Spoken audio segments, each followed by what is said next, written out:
I'd just love to get as many questions as possible. I've been looking forward to this session for a long time. So, okay? So you go to different farms, people call you when they have problems. Yeah. And they want to say, do you find, once you've been invited, that, that most people at the table are receptive, or is there a lot of one had the idea and the other? I think you hit the nail on the head. The biggest challenge I have is, yeah, okay, that sounds good.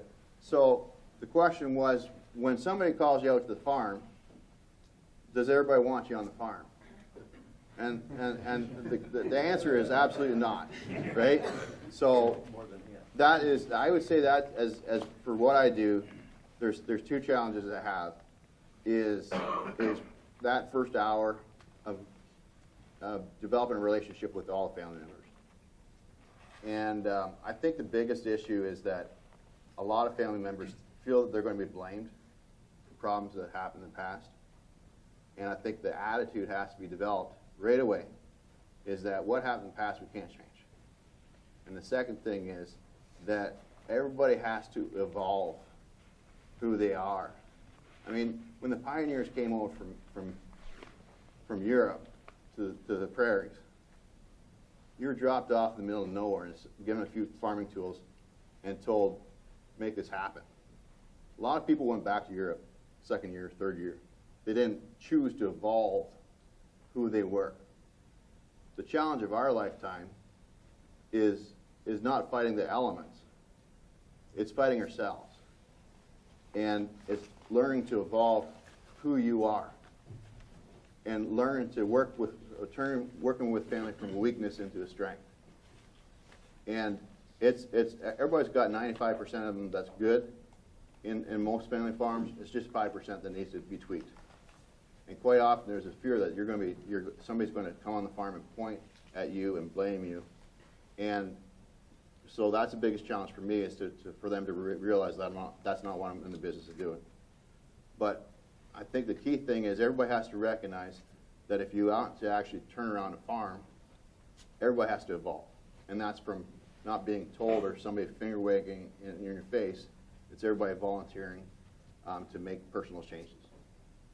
The other challenge I have is actually getting on the farm soon. And that's actually why I wrote this book, is I've been getting, this past spring especially with the dairy industry, I've just been getting too many calls after the auctioneer's already been called. And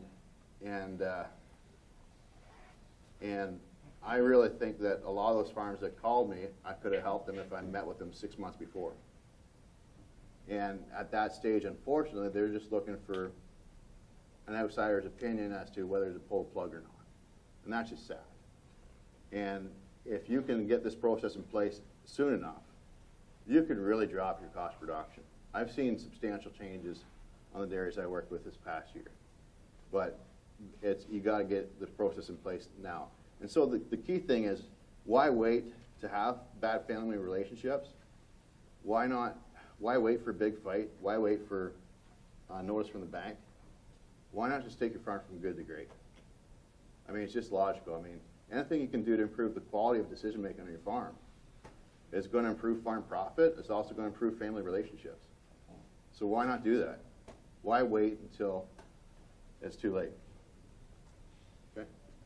Yes, sir. So you work with families like my farm, exactly. We're not in any financial. We're very successful, but the problem that we talk about is a decision making that leads to that you need to get it back down to $3.20.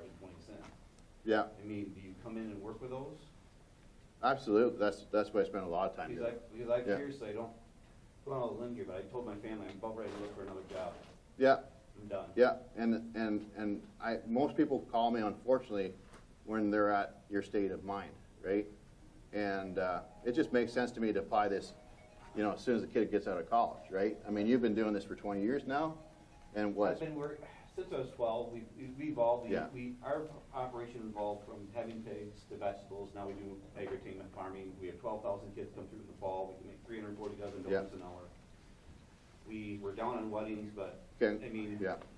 I'm going to stop you. We'll talk just because it's public and the neighbors are here. But the thing is, overall, is that I see so many families, they've had 5 years of hell. I mean, they make a big face of the community about how they're the perfect farm family, and behind the barn is a completely different story. Why put yourself through that hell before making a call? Like, why not just do everything you can to improve, decision making? The other thing I haven't talked about much about succession plan is succession planning. And I've written 3 books on succession planning. But my premise is this, is that until you as a family can sit down and squeeze an extra 10% profit out of the operation, you're not ready to talk about where the farm's going to be in 10 years' time. And and the other thing is, like my grandpa was a really successful farmer, but he gifted assets to my father in the will, but he didn't teach my dad how to make decisions.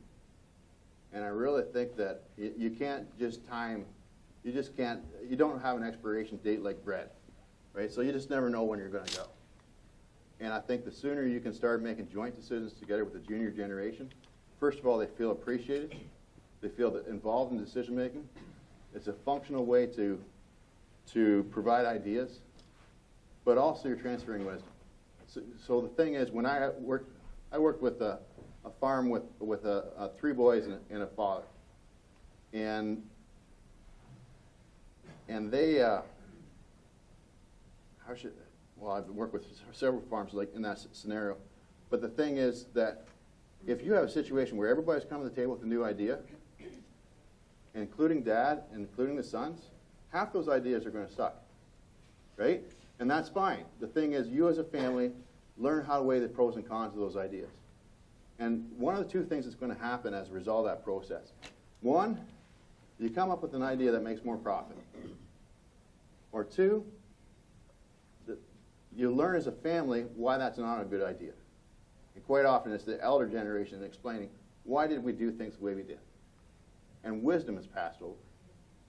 Because how many times, farmers are not, the more successful you are as a farmer, the harder it is for you to let go of control and to teach management, right? And you're a doer, not a teacher. If you were a teacher, you'd probably suck as a farmer, really. That's why, I won't get into school teachers who are retired and hobby farmers. But the thing is that it's just, it's personality trait. What makes you successful also causes you to fail a succession. But if there's a time and place once a week where you guys are exchanging ideas, then it's a forum for dad to actually start teaching wisdom. And it's too bad when you see dad suddenly pass away for whatever reason, and then the sons and daughters realize 6 months after there's a lot of questions they didn't, or a lot of things they didn't learn from dad. So that's the other part of it. Yeah, I want to talk a little bit about my experience. I went to college and I came back to the family farm. But the way I kind of feel is that, my parents farmed, parents for them farmed. But I'm almost like to the point like if my children want to come back into the farm, I want them to like get a different job for at least a couple. Oh, years. Absolutely. Yeah. How do you feel about that? I Very feel strongly. that I've never experienced a different job, so we never really got like office help. We did it all ourselves. We never really had like, you have a biggest business, you need to have a structure. Yeah. You can't do everything yourself. So You need to have somebody to help you with the paperwork, and that's how I was like taught, like, you do everything yourself, and it seems like, what's your experience with that? It's almost like, the best thing I ever had was when my wife came into business with me and she worked other careers for 20 years. It's like, she's like, why are you doing this? You can get a... Well, you can use YouTube and Google to learn any skill these days, which is fine. But the thing is, what I'm concerned about is character. And when we don't talk about character and business culture enough.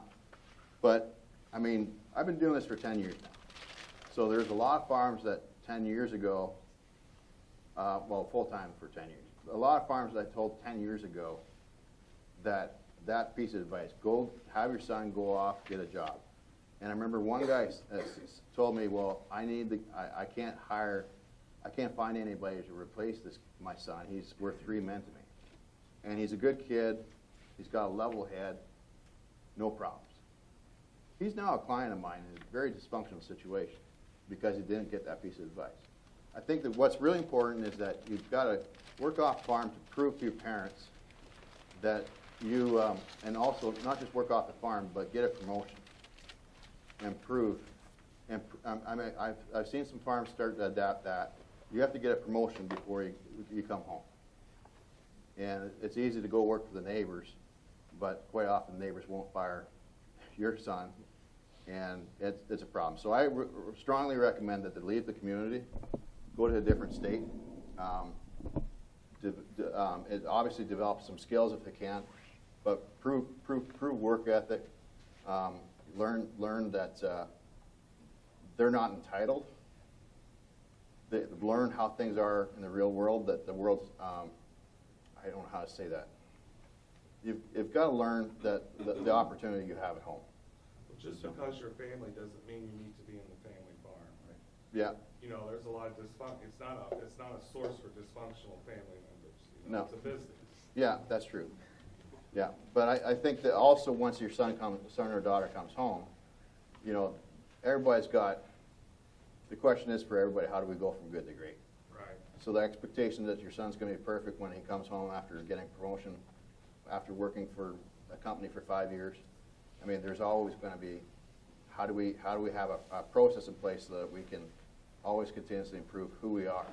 And part of that is by having, like a stone in the shoe, as I said earlier, if you can have a time once a week where you provide each other feedback, and it's not when you're throwing stones at each other after the combine breaks down, that's pretty, you know, it's pretty key. Like quite often I have family members give each other feedback in the field, right?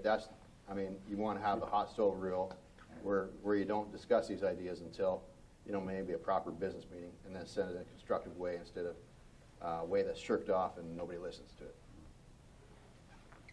So, yes. We have worked with a consultant on succession the Yeah. last 5 years. And Sure. I do highly recommend utilizing somebody like yourself because it's the only thing that probably got us through it. Sure. But also he recommended the same thing as you, because I said to him kind of towards the end, I said, our daughter has a master's in ag. Yeah. And when or if she ever decides to come back to the farm, we want to have a better succession experience. Yeah. And he recommended the exact same thing you just did. He actually sent me a list of requirements you should have for the next generation to come into your business. Sure. And one of them was get a job off the farm 3 to 5 years, and you have to have had one promotion. Yeah. To prove yourself. And like the thing is, I work with a lot of farms, and I'll just sit down with the kid for I like sitting down with 18 and 19-year-old sons or daughters, and just helping them over 5 years. Just touching base with them a couple times a year and talking about career planning. And they may decide not to come home to the farm as a result of that experience, and that's fine. But I think that I mean, earlier I can start working with a family and just touching base, the less problems we have when the kid does come home to the farm. And I think it's something called, talent grooming. We haven't ever really considered, looked into, but I spent a considerable amount of time looking into that. So that's just something I do with a lot of kids, especially in Western Ontario where I'm from. I'd say I have 50 kids that I keep in touch with, and just helping them become better men and women. So, do too much work for free like that, but that's what I'm in. That's what I'm in the business for. Yeah, yeah. And you talk about how you coach around communication, because where I see things fall apart sometimes is where either family members aren't talking because they're afraid of saying the wrong thing, or they really do say the wrong thing. Like the younger generation, they say, how could you do this, or how could you have made that decision? Yeah. How do you keep people at the table when things are going bad? Well, I think too often when family members have a meeting, they've never sat down for a meeting. Never.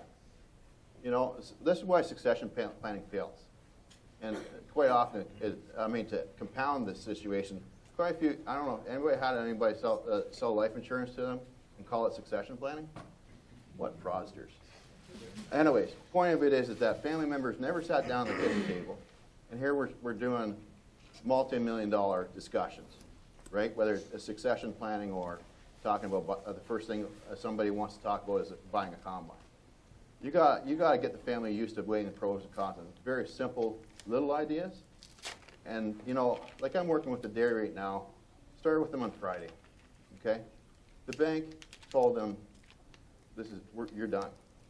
And then the bank found out that I was working with them and gave them another year, right? And which is awesome, because the bank doesn't want to foreclose on this farm. And so it's a very dysfunctional situation, too. But the thing is, the owner, she didn't want to, she wanted to talk about some multi-million-dollar discussions right off the bat. I said, no, we're going to just keep it, let's figure out how to drop your cost of production by 50 cents a hundredweight without spending more than 50 cents.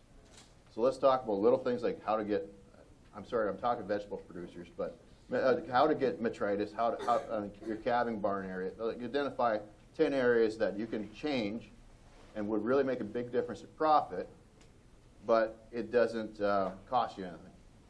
And that does two things. I really think that that's going to make a difference as to whether this farm system survives the next 6 months. But the more fundamental thing is it gets the family used to weighing the pros and cons. So, I mean, communication is so often an overused word.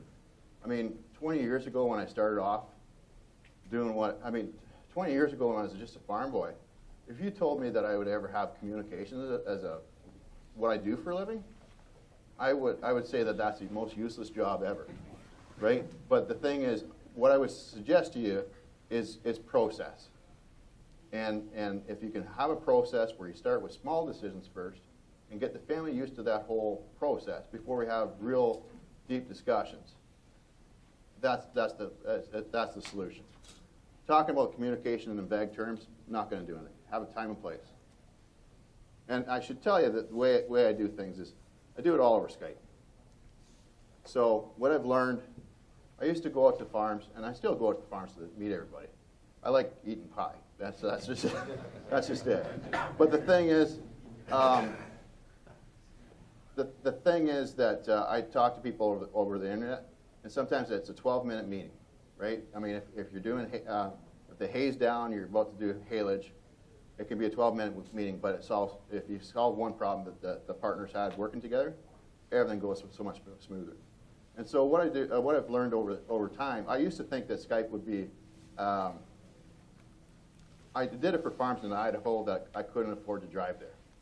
And I thought it was second class. And what I found over the years is that for somebody like myself to come out to the farm and be there for 3 hours or a full day, you're going to forget everything they said within 20 minutes. It's just overwhelming. But if you can make a couple improvements every week, and you do that over 50 weeks, it changes everything. And this technology is there that, you know, and especially, you know, with farming, nothing ever goes as planned, right? I'm making another dairy farm analogy. Let's say a cow with calves, right? You can't come in from the barn. Well, I can put you in another time slot. And so it really makes it flexible for the farmers with the seasonality. It works out really well. And I don't know anybody else doing it that way. So that's why I bring it up. I hope everybody copies it. Right? So. So, like, what situation do you use Skype in? Like, I mean, my situations is like, I'm just as bad. For me to sit there and point fingers at the family would just be total, make me a liar. But like, we have these discussions that the tension's so tight that we bring up, and we just go from 0 to 100 right now. Oh, yeah. And over these stupidest things. Yeah, absolutely. Why do we draw the line over something that really has no play in the rest of the business? Yeah. But like the other day, my sister said something and set me off a little bit, and I said, sure. Took the attitude a little bit more, and after about 5 words were said between the two of us, we're Yeah. right up here, Yeah, and I just ended up walking out. Well, Because I knew I was if I did stay there, I would say something that I would regret the rest of my life. yeah, And, but we really haven't talked about that situation since. yeah, and things I haven't mean, been would you- resolved. You literally have people almost come up, because that's kind of where our situation's at, that Oh. we just need someone just to see her point, a moderator needs to come in and say, hey, Yeah, I mean, you're not listening to him, and I'm not listening to her.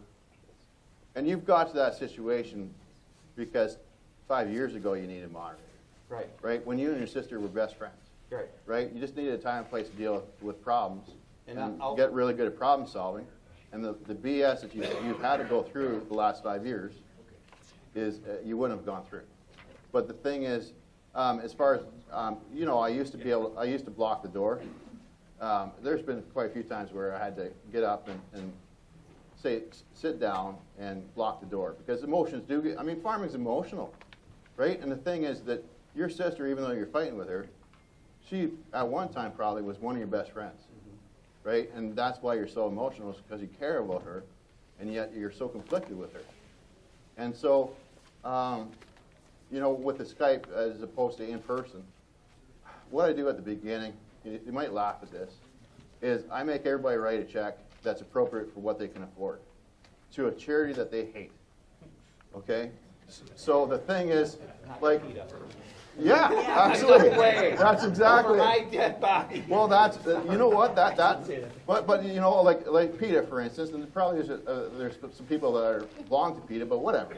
So for a beef farmer that I work with, or a dairy farmer, for them to have to write a check to PETA, and it's like $100 check or $1,000 check depending on the size of the operation. That's enough that it's a pain, right? You just certainly don't want that money coming out of your bank account, especially if it goes to PETA. Right? That keeps everybody in the room, right? And if you walked out the first time, it would be $100 to PETA. Second time, it would be $1,000 to PETA because you have to be fully committed to making this work.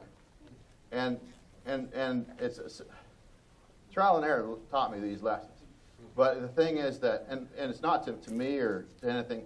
It goes to a charity that nobody. It's anti-charity theory. So anti-charity theory is something I didn't want to get into. I started off by making farmers burn dollars or $10 out of their wallet. The Treasury Department called me and said that that's not quite legal. If you want succession to really, or your business to work, and you commit to a process, if you have, for your family, you're about to lose everything, I think. But what you're about to lose, not just the business, but your relationship with your family, which means more to you than anything. And just by having that stick, as far as $100 to PETA, I mean, it really makes a difference as to you stay in the room, and you stay in the room is the only way you're going to solve these problems you guys have. Okay, I'd love to talk to all you guys. I really appreciate you guys sitting in. It's really good to meet y'all, and be sure to take a book at the back of the room, and we'll talk. Give me a call and tell me what you think of it. Okay, thank you. Appreciate that.